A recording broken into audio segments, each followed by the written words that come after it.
What is happening in the world of business, politics, and international relations?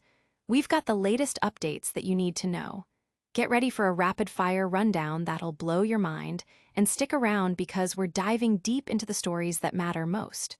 Don't miss out, hit that subscribe button and ring the bell. First up, the automotive industry is buzzing. New GST rates are shaking things up, potentially making micro SUVs the new kings of the road over traditional hatchbacks. We're talking about price drops on popular models like the Hyundai Creta, Tata Harrier, and Toyota Fortuner. Could this be the biggest shakeup in car pricing we've seen in ages? We've got all the details. Next, we're heading to Maine, where a critical issue is brewing concerning ballot questions. Are voters truly understanding what they're voting on? We're breaking down how complex language is creating confusion and what it means for democratic participation. This could change how you think about elections. Then, we're diving into the intense political landscape surrounding President Trump. With protests and strong opinions flying, we explore the charged atmosphere and the debate over executive power. Is the nation closer to a monarchy than we think? Plus, a massive strategic shift from Crown Prince Mohammed bin Salman is reshaping Saudi Arabia's domestic and international policy. Get ready for insights that could redefine global relations. Don't go anywhere, and make sure you're subscribed. GST rate reset could elevate micro SUVs over hatchbacks. The automotive market is on the brink of a significant shift thanks to a potential reset in goods and services tax, GST rates. This change could dramatically alter the competitive landscape, potentially crowning micro SUVs as the preferred choice over traditional hatchbacks. We're already seeing major players like Hyundai, Tata, and Toyota announcing price reductions on popular models such as the Creta, Harrier, and Fortuner, with savings of up to Rs 3.49 lakh. This move comes as automakers are adapting to what's being called GST2, a simplified tax structure for automobiles. The implications are massive for both consumers looking for a deal and manufacturers strategizing for the future.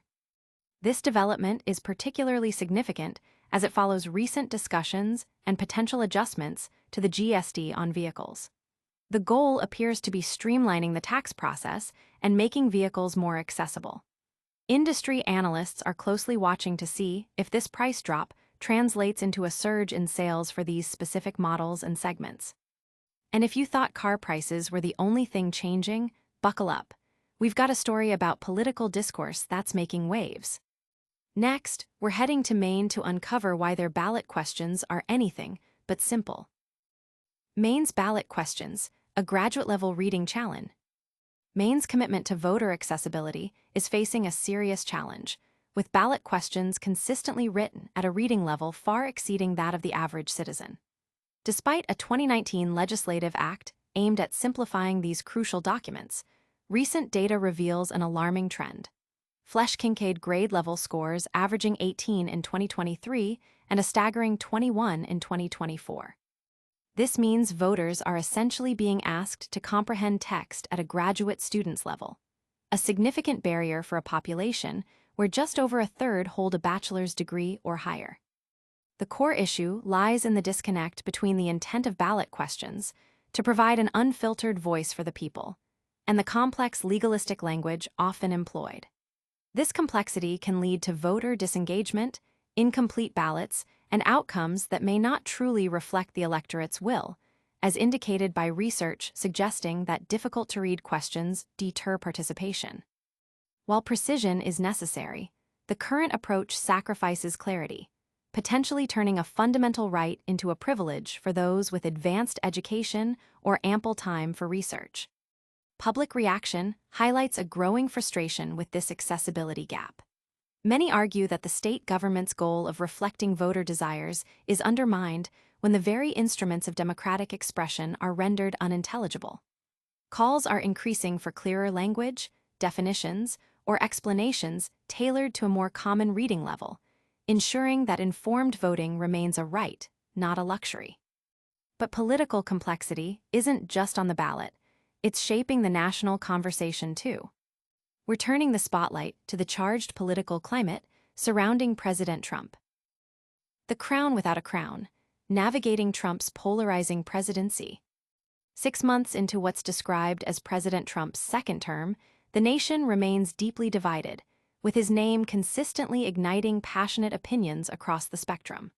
Whether viewed as a businessman, politician, or father, Trump evokes strong reactions, from fervent supporters donning red caps to staunch opponents. This heightened polarization is manifesting in public action, with recent No Kings rallies held across Maine in protest of his administration, echoing concerns about the nation's foundations and the potential for a return to monarchical rule. The debate intensifies when comparing Trump's actions to historical presidencies.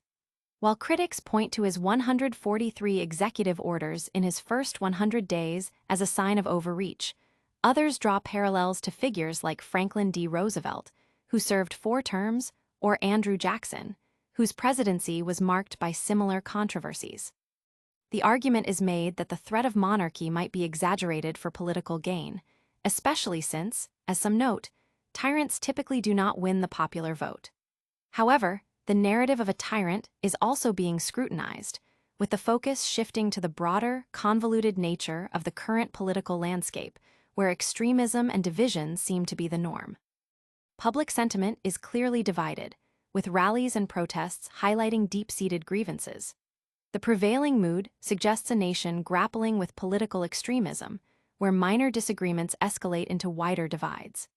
Analysts and commentators are increasingly calling for a shift from confrontational tactics to constructive dialogue, emphasizing that civil discourse is essential for national progress and bridging the widening gap between opposing sides. From domestic political tensions to sweeping international realignments, the world is changing fast. Our next story reveals a bold new vision from Saudi Arabia's Crown Prince Mohammed bin Salman. Crown Prince Mohammed bin Salman unveils ambitious new doctrine for Saudi Arabia. Crown Prince Mohammed bin Salman has articulated a groundbreaking strategic doctrine that fundamentally integrates Saudi Arabia's domestic policy with its international relations. In a defining address to the Shawara Council, he presented a vision where regional stability, encompassing Gulf security, Syrian reconstruction, and Palestinian self-determination, is not an external consideration, but the very bedrock of the kingdom's ambitious transformation. This signals a profound shift from a petroleum-dependent economy to a diversified powerhouse, with non-oil sectors now driving 56% of the GDP, exceeding $1.2 trillion. Military modernization and a focus on self-reliance in technology and defense further underscore this redefinition of national security. The new philosophy emphasizes flexibility and accountability in resource allocation, mandating government institutions to rigorously evaluate the economic and social impact of public spending. This ensures alignment with national priorities, with the ultimate goal of enhancing citizens' quality of life, raising incomes, and improving services. The citizen is positioned at the core of this development narrative, not merely as a beneficiary, but as the fundamental rationale for policies that are subject to continuous review and adjustment based on evolving internal and regional variables.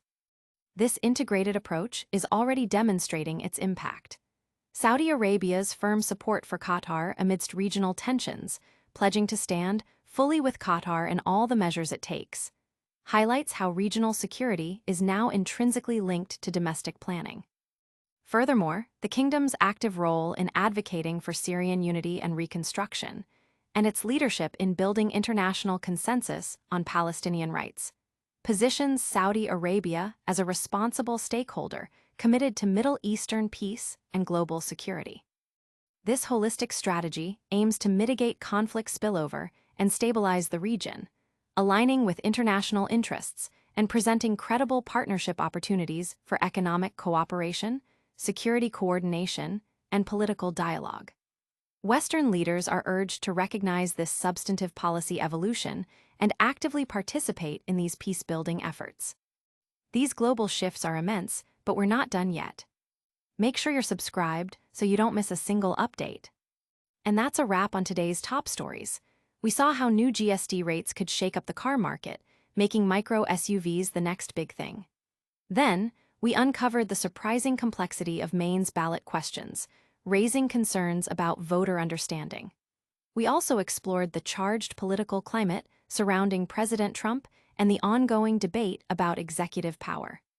Finally, Crown Prince Mohammed bin Salman unveiled a bold new strategy for Saudi Arabia, integrating domestic and international policy like never before. Don't miss out on any of the news that shapes our world. Smash that like button, subscribe to Relax for your daily dose of updates, and ring that notification bell so you're always in the know. Drop a comment below telling us what you think about these stories, and follow us on all our social media channels for even more exclusive content. We'll see you in the next one.